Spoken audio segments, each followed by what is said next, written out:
Mesdames et messieurs, c'est toujours un plaisir de vous retrouver dans cette nouvelle édition, cette soirée du jeudi 20 juillet 2023. Bonsoir à tous.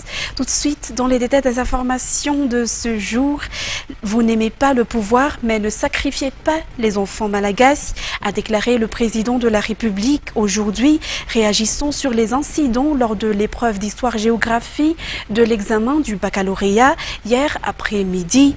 Des mesures strictes seront prises à l'encontre des auteurs de ces troubles, précise-t-il.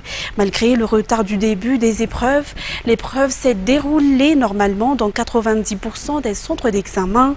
Ainsi, les candidats qui souhaitent repasser l'épreuve d'histoire-géographie peuvent l'effectuer vendredi matin à 7h30. Plus de détails avec Say Sylvain. L'épreuve d'histoire-géographie a été retardée mercredi en raison d'une fuite de sujets. L'épreuve n'a commencé que vers 15h, voire vers 16h30 pour certains centres d'examen, avec un sujet de réserve. Les candidats n'ont donc pu terminer l'épreuve que tard dans la soirée. Pourtant, certains centres d'examen ne disposent pas d'électricité et d'autres centres ont même dû effectuer l'épreuve à l'extérieur de la salle, comme le cas d'un centre d'examen dans la région Vakna-Karaj. Le président de la République condamne cet incident, notamment la fuite du sujet. Des mesures strictes seront prises à l'encontre des auteurs de ces actes, précise le président en déclarant « Vous n'aimez pas le pouvoir en place, mais ne sacrifiez pas les enfants malagasy ». Malgré le retard en ce qui concerne le début des épreuves, l'examen s'est déroulé normalement dans 90% des centres d'examen. Néanmoins, les candidats qui souhaitent repasser l'épreuve d'histoire-géographie peuvent l'effectuer vendredi matin à 7h30. Par contre, l'épreuve théorique de PS, qui devait se tenir dans la matinée du vendredi, sera reportée dans l'après-midi. Le président de la République a adressé ses encouragements aux candidats pour le baccalauréat. Ensuite, les membres du gouvernement dénoncent la perturbation de l'examen du baccalauréat d'hier. L'éducation des jeunes malagasy est précieuse et sensible et ne doit pas être sacrifiée, a déclaré le ministre de l'Eau, de l'Assainissement et de l'Hygiène, Fitniavra Vukac, et la ministre des Affaires étrangères, Yvette Silla, a pour sa part déclaré que de telles perturbations ne peuvent être tolérées. Les détails avec Mirvulet Sferen sur les images de presse d'Enilson. L'incident d'hier visait à semer le chaos, d'après les commentaires des ministres, membres du gouvernement qui ont discuté avec notre journaliste aujourd'hui. L'éducation des jeunes est précieuse et parfois sensible. Donc, quels que soient les désaccords politiques, a déclaré le ministre de l'Eau, de l'Assainissement et de l'Hygiène, les enfants malagasy ne doivent pas être sacrifiés. Selon lui, l'incident peut être classé en deux. D'un côté, celui source de la fuite du sujet sur les réseaux sociaux afin de gagner de l'argent, et d'autre côté, celui source de la fuite du sujet pour détruire l'éducation de la jeunesse malagasy. Pour la ministre des Affaires étrangères, les événements d'hier ne peuvent être tolérés. Il n'est pas acceptable, affirme-t-elle, de sacrifier les enfants malagasy. L'opposition est allée trop loin, a déclaré la ministre des Affaires étrangères. Ces membres du gouvernement ont confirmé que le gouvernement a présenté ses excuses aux candidats et aux parents pour l'incident d'hier. Les membres du gouvernement appellent également tout un chacun au calme et l'épreuve du baccalauréat se déroule désormais comme il se doit et les consignes données par le président de la République sont claires. Les auteurs de cette fuite de sujets seront sanctionnés. Poursuivons toujours dans ces mêmes contextes. Le déroulement de l'examen officiel du baccalauréat d'aujourd'hui est revenu à la normale. Malgré l'incident qui s'est produit hier après-midi, tous les candidats ont respecté l'heure d'entrée ce matin dans les centres d'examen où nos journalistes sont passés. Anel Martina, Enzar, Jiansu. L'épreuve du baccalauréat s'est déroulée dans le calme aujourd'hui, malgré l'incident qui s'est produit hier concernant la fuite du sujet.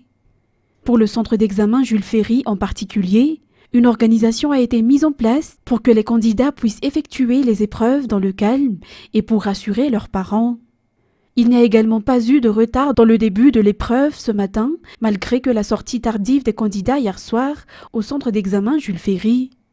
Cependant, il y a eu un léger retard dans l'heure d'entrée au centre d'examen Saint-Louis de Gonzague Mountain pour veiller sur la tranquillité et la concentration des candidats, mais néanmoins, tous les 460 candidats sont arrivés à l'heure. Suite à la décision du ministère d'hier de reprendre l'épreuve d'histoire-géographie, Chaque responsable de centre d'examen a pris la responsabilité d'informer davantage les candidats. Selon leur évaluation, de nombreux candidats envisagent de repasser cette épreuve d'histoire-géographie. Dans un tout autre sujet, maintenant, les représentants malagasy qui assisteront aux Journées mondiales de la jeunesse partiront bientôt pour Lisbonne, le lieu qui accueillera le JMJ cette année. Le président de la République, André Rajoelina, a répondu à leur demande d'assistance et a reçu leurs représentants pour leur offrir son aide au palais d'Amboitrouj ce matin. Judika Ranjianirin et Eri Raslou Farmanan. 80 évêques, prêtres, religieux et religieuses et représentants de diocèses se préparent à vivre l'expérience et le pèlerinage unique que sont les Journées mondiales de la jeunesse qui se tiendront à Lisbonne au Portugal cette année, du 1er au 6 août prochain. Le président de la République a reçu ce matin ses représentants de Madagascar et a confirmé son soutien à la jeunesse de l'Église catholique. Il a ainsi offert son aide, vu les dépenses qui sont conséquentes. Ces représentants étaient conduits par l'évêque de Fenouariv Atsnanan, Monseigneur Marcelin Radjiamamundi. Ils partiront pour les Journées mondiales de la jeunesse le 23 juillet prochain, après la messe de bénédiction qui se tiendra à l'écart Sainte-Trinité de Mangassoaven. Ensuite, Madagascar a reçu plus de 125 millions de dollars du Fonds mondial pour lutter contre le sida, la tuberculose et le paludisme. Le pays a également bénéficié de 25 millions de dollars de financement pour la mise en œuvre du projet Ceinture verte. Ce sont entre autres les points discutés lors du Conseil des ministres qui s'est tenu hier. Routskistel Rakout Malal. Madagascar a reçu une subvention de 125 710 028 dollars du Fonds mondial pour lutter contre le sida, la tuberculose et le paludisme. Ce budget sera utilisé de 2024 à 2026. Cependant, selon l'accord de financement, il y aura une partie de la contribution à garantir par le gouvernement malagasy, donc durant 2024 à 2026. Cette contribution s'élève à 6 978 838 dollars. Le Conseil des ministres a approuvé l'utilisation du budget au sein du ministère de la Santé publique pour que cela impacte réellement la population et offre de meilleurs soins aux Malagasy. Le Conseil des ministres a également approuvé le démarrage du projet Ceinture verte pour lutter contre la raréfaction des forêts, la sécheresse et favoriser la résilience au changement climatique. Le projet démarra le 24 juillet 2023 dans la commune rurale de Belaland, district de Tuliara 2 dans la région du sud-ouest et se poursuivra dans les régions d'Anous et d'Anjoui. Madagascar a reçu une subvention de 25 millions de dollars à utiliser pendant 4 ans de la part de la Banque mondiale pour mettre le projet en œuvre. Le rapport du Conseil des ministres d'hier a également informé que Madagascar participera aux Jeux de la francophonie dont la 9e édition se déroulera du 28 juillet au 6 août 2023 à Kinshasa. 34 sportifs, 22 artistes, 14 encadreurs techniques pour les sports, 2 encadreurs techniques pour la culture et 6 représentants de l'État feront partie de la délégation malagasy. Et la réhabilitation de la RN2 fait partie des projets financés par le gouvernement. Selon les informations données par le ministère de tutelle, des travaux d'entretien renforcés seront effectués afin que les routes durent plus longtemps. Actuellement, le tiers de cette route nationale est déjà en cours de construction dans la région et les travaux se font rapidement que possible. Felan Hakout Rasoul. Les travaux de réhabilitation de la RN2, du borne kilométrique 48 au borne kilométrique 78, des travaux qui ont débuté fin mai, financés par la Banque mondiale. Décidé par le Conseil des ministres du 12 juillet, la réhabilitation des autres parties endommagées de la RN2 va également commencer. Cela se fera avec l'argent pur du gouvernement. Le nombre de voitures circulant sur la RN2 ne cesse d'augmenter. En termes de comptage, pas moins de 1500 camions et plus ou moins 1400 voitures plaisir et taxi-brousse empruntent cette route chaque jour. Il y a donc une qualité exigée par le ministère pour que la route puisse supporter ces charges. Les techniciens du ministère des Travaux publics contrôlent régulièrement les travaux. L'entreprise responsable du réhabilitation aura pour responsabilité d'entretenir la route durant 1 an après la fin des travaux, d'après toujours les explications. Passons à présent aux actualités internationales. Une fusillade survenue dans le centre d'Auckland, la ville la plus peuplée de Nouvelle-Zélande, a fait 3 morts dans le tireur jeudi à quelques heures de l'ouverture du mondial de football féminin qui aura lieu comme prévu, ont annoncé les autorités néo-zélandaises. France 24. Dès son entrée dans le bâtiment en construction, l'homme a ouvert le feu sur toutes les personnes présentes. Une fois arrivé dans les étages, il s'enferme dans une cage d'ascenseur avant de tirer à nouveau à plusieurs reprises. Il est retrouvé mort quelques instants plus tard, après avoir fait plusieurs victimes. La fusillade a semé la panique et les rues d'Auckland, la plus grande ville de Nouvelle-Zélande, ont été rapidement bouclées par les forces de l'ordre. Dès l'entrée, j'ai vu une vingtaine de personnes sortir précipitamment du bâtiment et dire aux piétons de se déplacer. Je me suis dit, qu'est-ce qui s'est passé? Et je suis allé leur demander. Ils m'ont dit avoir vu un homme armé d'un fusil qui visait les gens.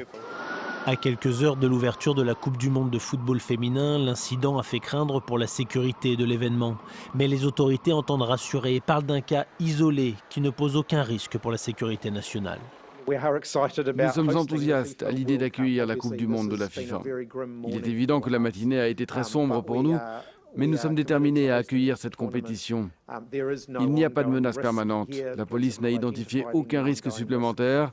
Nous aurons une présence policière très active pour rassurer la population.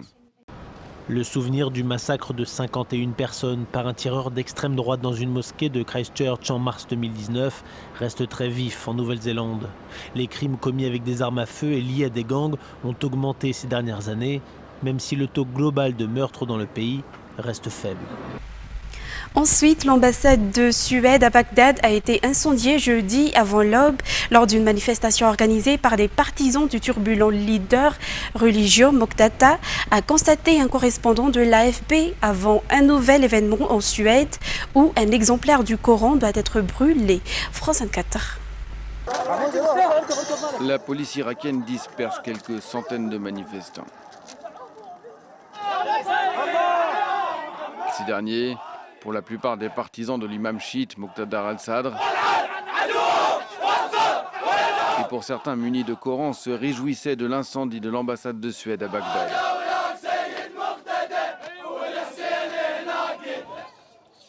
Quelques heures plus tôt, une foule en colère est parvenue à prendre d'assaut le bâtiment et à y mettre le feu.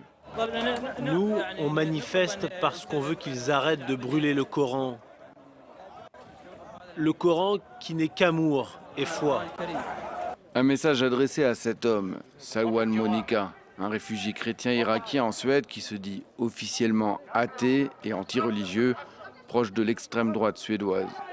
Il y a quelques semaines, il avait déjà suscité la colère d'une partie du monde musulman après avoir brûlé quelques pages d'un exemplaire du Coran devant une mosquée à Stockholm. Il a annoncé mercredi vouloir réitérer son geste devant l'ambassade d'Irak ce jeudi et brûler également un drapeau irakien. Les autorités suédoises autorisent ce genre de manifestation au nom de la liberté d'expression. La semaine dernière, elles avaient autorisé un rassemblement où un homme disait vouloir brûler un exemplaire de la Torah, la Bible hébraïque. L'homme avait finalement renoncé. Et pour terminer cette édition, Volodymyr Zelensky a accusé mercredi la Russie de délibérément cibler les infrastructures utilisées pour les exportations de produits agricoles ukrainiens, quelques jours après l'expiration d'un accord crucial sur le sujet. France 24. Ces pompiers ukrainiens tentent d'éteindre les flammes qui consument des entrepôts à Odessa. La Russie a pris pour cible des infrastructures portuaires essentielles, mais aussi des bâtiments remplis de céréales. 60 000 tonnes auraient été détruites dans ces incendies, selon le gouvernement ukrainien. La nuit dernière, des missiles russes ont visé des infrastructures portuaires ukrainiennes, utilisées pour l'exportation de produits agricoles.